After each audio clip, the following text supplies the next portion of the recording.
music about the Newsboys and stuff, and how the devil can use stuff like that to wind up tripping people up. One, Christians, it can trip us up, and two, it'll use that to keep people from coming to Jesus Christ, the saving knowledge of Jesus Christ. Uh, but today, in light of some things that have taken place over the last week or so, this Sunday school lesson comes down, and we're going to be hitting on some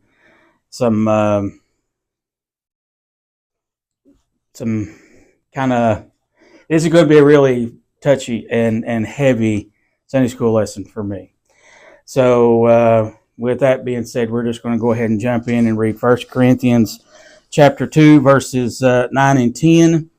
But as it is written, I have not seen nor ear heard, neither have entered into the heart of man the things which God hath prepared for them that love him. But God hath revealed them unto us by his Spirit, for the Spirit searcheth all things, yea, the deep things of God. And of course, we're talking about here our information overload, how a lot of times things can come into our life and keep us from following God, how the devil tries to use a lot of this stuff to try to trip us up, as we see here in his learning tree, where we've talked about how he tries to manipulate people. We've seen how he manipulated Eve back over in Genesis 3, which is where we're getting this from. We talked about how he misguided her beliefs and how he has brought misunderstanding. And the last time we were together, we kind of, touched on the subject of Elijah. When Elijah had confronted, he just come through the great victory on the mountain and rained fire down from heaven. Prayed to God 65 words, and the power of God fell in the flame and burnt the offering up. He killed the prophets of Baal. And Jezebel, one lady, sends out threatenings against him, and he takes off running into a far country. And we all know that story. He goes, finds himself under, I think it was a juniper tree, and just tells God, go ahead and kill him. I'm the only one alive. You might as well just go ahead and kill me off. And he causes him to go into a deep sleep. The angel comes, feeds him, does all of that, feeds him twice, and then sends him in the strength of that meal 40 days further into it. And then he finds himself in this cave in, let's see, I've got it wrote down here. 1 Kings chapter 19, we talked about that. We read that and talked about how all the different things that God had brought by, that a lot of times we, as Christians, a lot of times we might think, oh, God's speaking here because it's got to be God, because it's something great. It's something magnificent, whether it be the earthquake or whatever. But the Bible tells us that it came down, and then God spoke in that still small voice. And Elijah heard, and he went to the opening of the cave, and they had that little discourse. Of course, that's where we stopped. That's as far as we kind of got to the last time we were together. And that's kind of where I want to pick up and then try to hurry and jump down into some of this other stuff. But see, once, reading that last verse, verse number 13, it was so when Elijah heard that he had wrapped his face in his mantle and went out and stood at the entering of the cave. And behold, there came a voice unto him and said, what doest thou here, Elijah? And that's God asking the same question yet once again. With using that as an understanding, once Elijah cleared his mind and the fear that Jezebel had stirred up in him, he heard God speak clearly. That's important for us today because the reason is, and I've got it here, the main reason everywhere you go today, and you have to you just kind of think back, everywhere you go, there is a plethora of noise, movement, controlled chaos, all designed to keep us distracted from hearing what God might have to say to us. You think, well, that's kind of crazy and rudimentary. Well, there's people that do a lot of studies. And there are how many of you notice the music that you hear in the grocery store when you're shopping? Are you fully aware that a lot of times some of that music that they pick and choose to play in some places is designed to manipulate your mind to where you will buy more than what you need? Mm-hmm. The shelves are set up that way too. That's true too. So the noise that we hear and the noise that we see going on today is designed. It's not designed by God. It's designed none other than from the devil.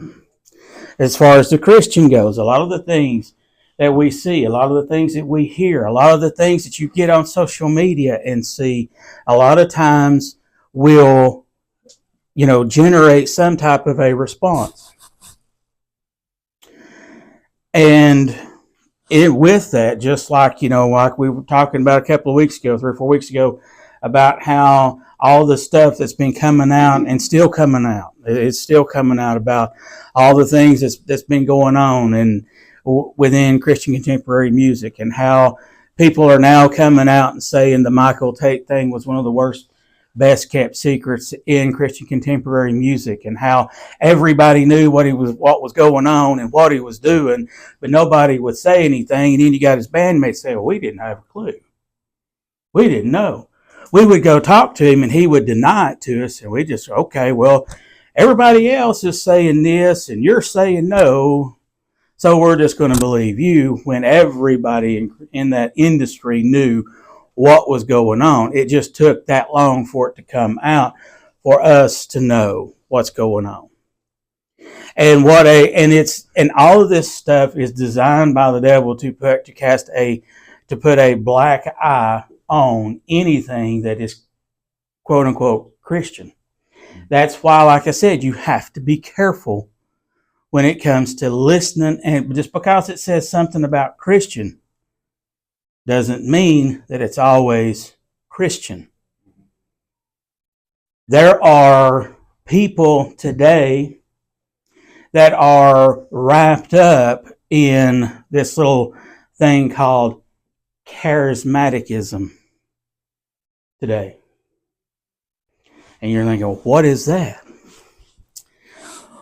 Well, for those of you that came to this, I don't know what you call it, the docu-night that we just had last Saturday night over here at the church, you kind of got a little bit of an idea of what that stuff is. It's all part of that New Apostolic Reformation that's going on, the NAR. If you hear that in Christian stuff, that is a real thing. It's called the NAR. And what it is like we talked about a couple of weeks ago, or about a month ago now, is that they'll take different things from different types of things and pull them in, and that's kind of their doctrinal stance. They'll pull the speaking in tongues from the Pentecostals and the different things, and a lot of it is more based on the Pentecostals, but it's a movement that kind of came out of the Pentecostals because of the bad reputation they have, and they've tried to put a little bit of a Baptist, non-denominational touch on it so as to try to separate themselves from that. Now, this Pentecost, this charismaticism is what a lot of Christians, a lot of Baptist Christians are flocking to. And the reason being is because there's something so wonderful and exciting and, different things. Now, you're wondering, well, okay, well, who's some of the creators of this? This goes back to the proverbial Benny Hinn's. And if you don't know who that is, a quick Google search, you can learn a lot about Mr. Benny Hinn and some of the things that he is a part of and what he does as far as his ministry. You also have your Kenneth Copelands. You also have a lot of the people on the TBN network. They're all in that whole type of stuff. If you flipping through the TV channels and on whatever you have, and you run across that is kind of what all of that is. Now, here's the sad part about a lot of that stuff is it is designed to draw you in. How many of you in here on your social medias watch like Facebook Reels? You go through and you'll flick through Reels and stuff.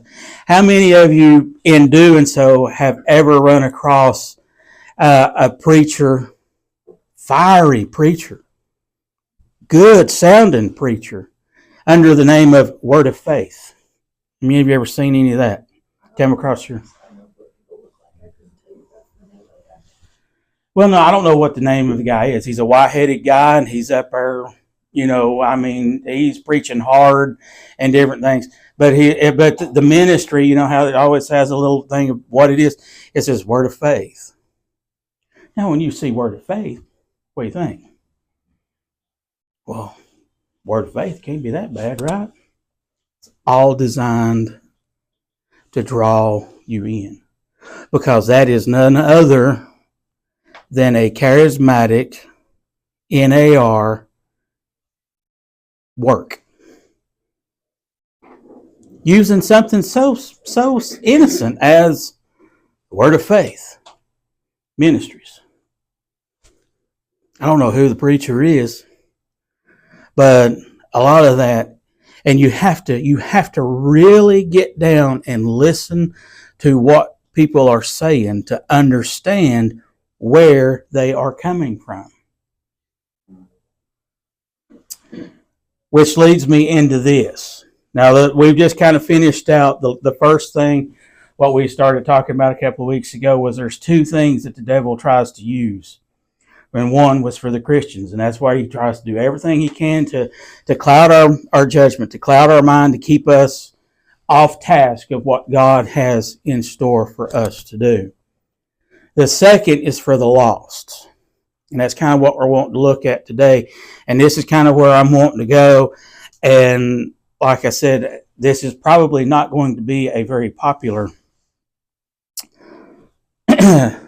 lesson, especially when I get into what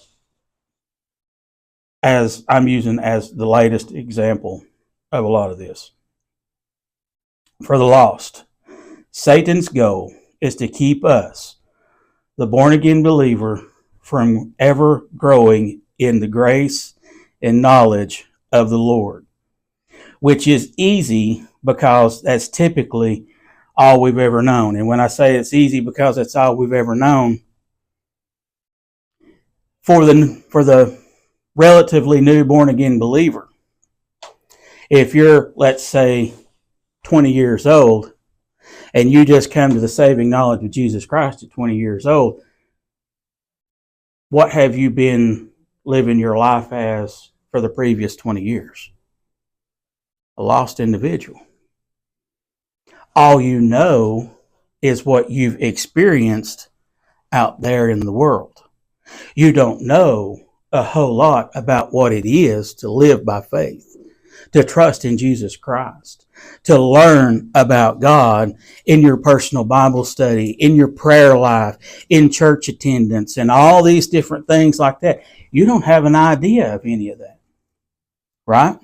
I mean, I could ask Geneva's one of the, as I'm looking around, probably one of the newest converts in this Sunday school class, and at the age of 19, thought she was saved till that faithful Sunday night, or what, 1920 was it? He was already 20, wasn't he? Okay, 20. So for 20 years, even came to church, been coming to this church for almost 6 or 8 months or longer, thinking she was saved. I know one other individual in this Sunday school class that spent a long time thinking that they were saved when in all actuality they weren't, until they got under good Bible believing, teaching and preaching, and the Word of God became live to them, because at that time they realized they were lost, and that being Lori. It is very important And the main reason is because that is what the Satan is trying his best to do. He will do everything. He will bring up your past. We all in here have a past. I don't care at what point in time you're saved. The Bible tells us that there is none righteous, no, not one. Okay? So nobody in here has a halo hanging over their head. I do not. And if that surprises you, then you haven't paid a whole lot of attention to Brady, Destiny, and Lori. Okay? Because they will tell you, I do not have a halo hanging over my head. None of us in here do. We all have a past. It doesn't matter at what time you were saved. For some of us, we were saved at 6, 7, 8 years old, like myself. I was saved, got up. Even as a Christian, I walked away from the things of God.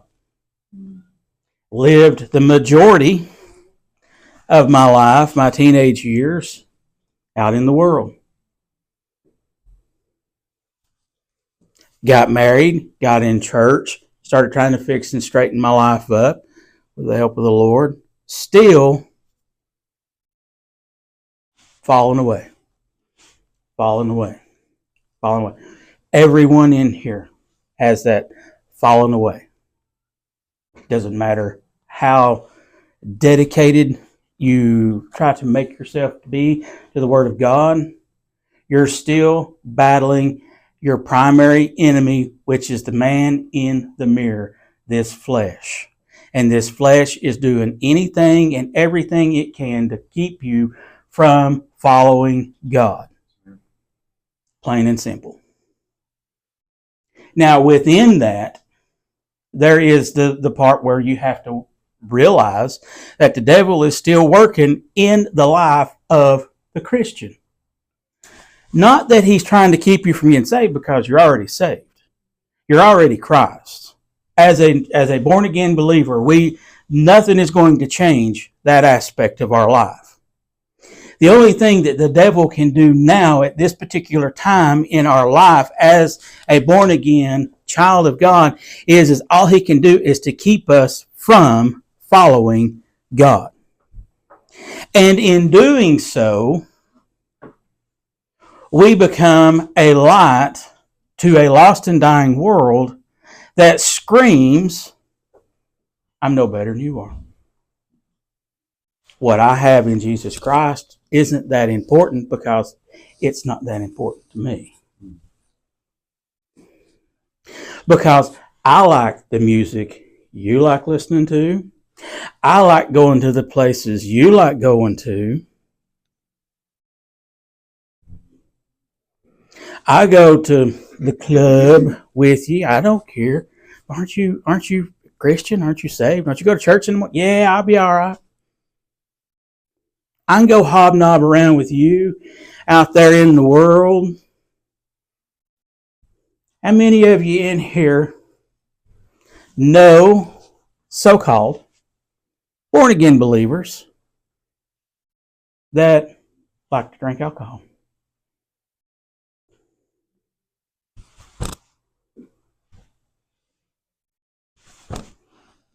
Point proven. The devil is at work in our life, whether we realize it or not. He's not going to be braggadocious about it. He's going to, as the Bible says, slip in unaware. That is his goal. The Bible also tells us that Satan can transform himself into an angel of light. Why is that? So as to come in and deceive us into thinking the direction he has for our life is what God wants for our life. This is very important, because back on June 9th, very, very well known, very prominent, prominent, independent fundamental, King James only Bible believing preacher allowed in his church a worship leader, song leader, to bring in Bethel music, Hillsong music. Let's see, what it was, Elevation, and some other Christian contemporary music in a night of worship on a Friday night. No, it's a Friday night. I understand. It's a Friday night. But he's bringing in all this ungodly music. And there's 4 people up on stage, and they're putting on this show. They've got the lights turned down. They've got the purple lights on and the fog machine and all this stuff going on.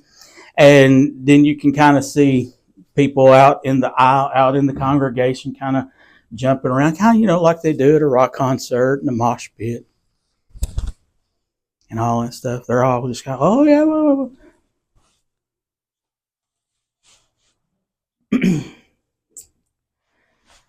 And that preacher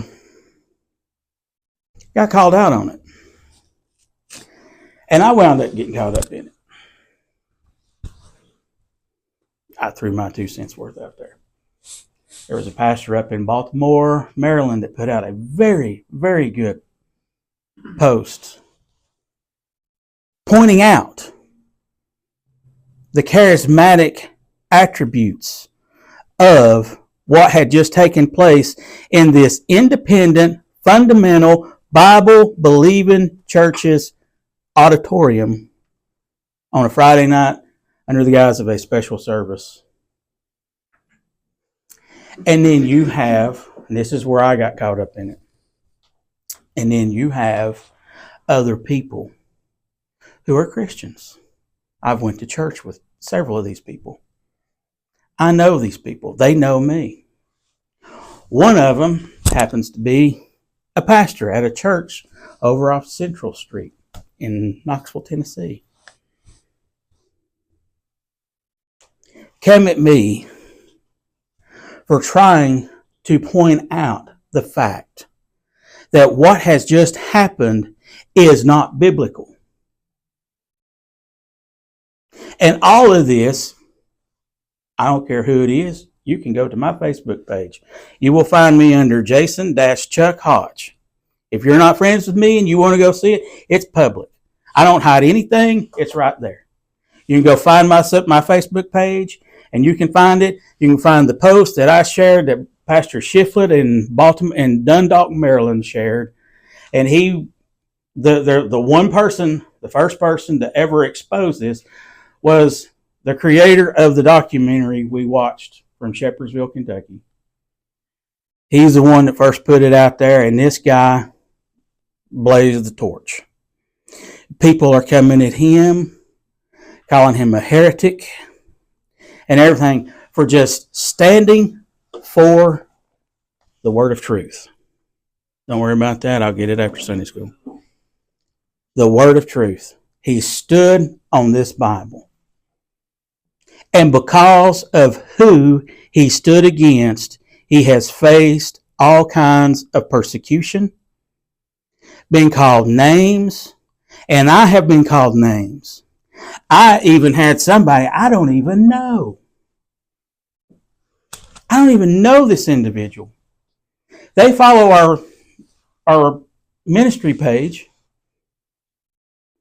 and they go to some Free Will Baptist church in Haskell, Tennessee. I don't know if it's your mom's church or somebody else's church. But he gets on there and blasts me and tells me that I'm the problem and that I don't have a clue what I'm talking about. I've been called a gossip.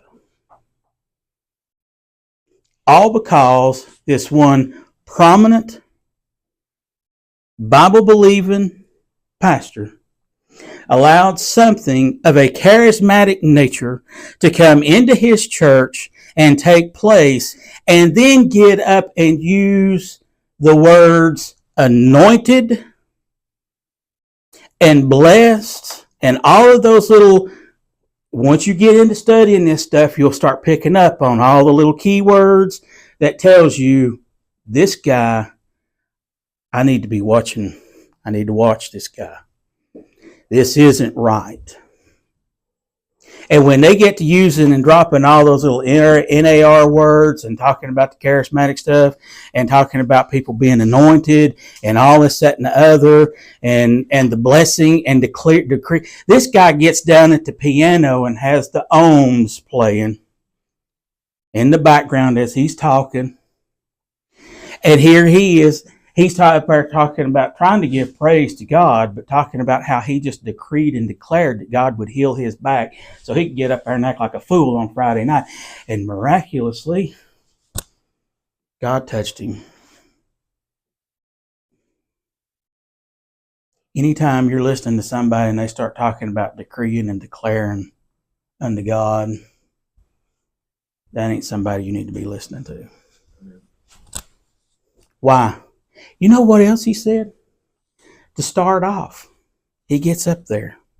Now, this is something right out of the primary heretic individual's playbook. None other than Joyce Meyer herself gets up and says, we're going to worship, and we're going to worship so loud that we force God to bless it. Oh, that's not. That's exactly what he said. And people, good, Bible-believing people, are calling anybody that stands against what happened in that individual's church. They're coming after us. I'm telling you, it's that easy. It's that easy. You don't think it's going to happen to you, you're the very person it's going to happen to. Because when I drop this guy's name, you're all going to fall out. Especially if you know this individual or have any respect for this individual. And what he did, I don't care what he did. Just don't get up there and keep decreeing and declaring that you are an independent, fundamental, Bible-believing, King James only, doctrinally sound preacher that is putting himself out there so that other people will have him come into their church and preach for them and to be an example to their young people, and then turn around and go back and live a whole nother different lifestyle in his own church. If you want to be charismatic. Just come out and say so. And leave other people alone. And quit trying to get yourself into somebody else's chicken coop and mess up what's going on in that church. That's the issue. That's the problem. That's what people are so blinded to because of who this individual is and what little they know of him without doing the research to know exactly what goes on when he's not in the limelight. And that, folks, is why this is so important. It is so important that you get grounded and you stay grounded in anything that does not come out of this Bible. You will never find anywhere in, I wish I could remember all the stats that the preacher throws out about how many verses and words and this and that and all that. But anything in these 66 books of the Bible, I'll guarantee you, you will never find anywhere where anybody ever come and stood and decreed and declared and told God what he's going to do, how he's going to do it, and that what we're going to do, we're going to force you to do this, that, or the other. You will not find it in this Bible. And anybody that gets up and decrees and declares and says anything like that, you need to leave them alone. You need to get away from them and quit listening to them. Why? Because of this right here. They are taking you down the wrong road. And if you do not know who I'm talking about, one or two of you in here probably do. And it's only because you live under my roof. I'm talking none other than Kenny Baldwin at a Crossroads Baptist Church just outside Washington, D.C.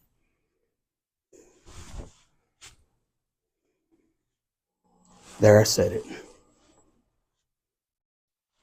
If you know anything about this man, he is a fantastic orator. He can get up, say what it... I'll put it to you this way. He can get up, probably take one of preacher's messages. The preacher asked 300 pages of notes for. Probably go through and has the speed and the articulation to probably say it in about 30 minutes, where it'd take the preacher 2 days. That's how fast the man talks when he gets wound up and he gets a going. And the sad part is, he's one of the guys that comes down here a lot of times to an event that happens. It's probably going to be happening here in about 2 weeks, 2 or 3 weeks, in Pigeon Forge, Tennessee, for a little event called Arise that Brother C.T. Townsend puts on. And he runs with him. This came as a complete and total shock. And if any of you know any of these people that I'm talking about, you know a lot of these guys like to run in packs.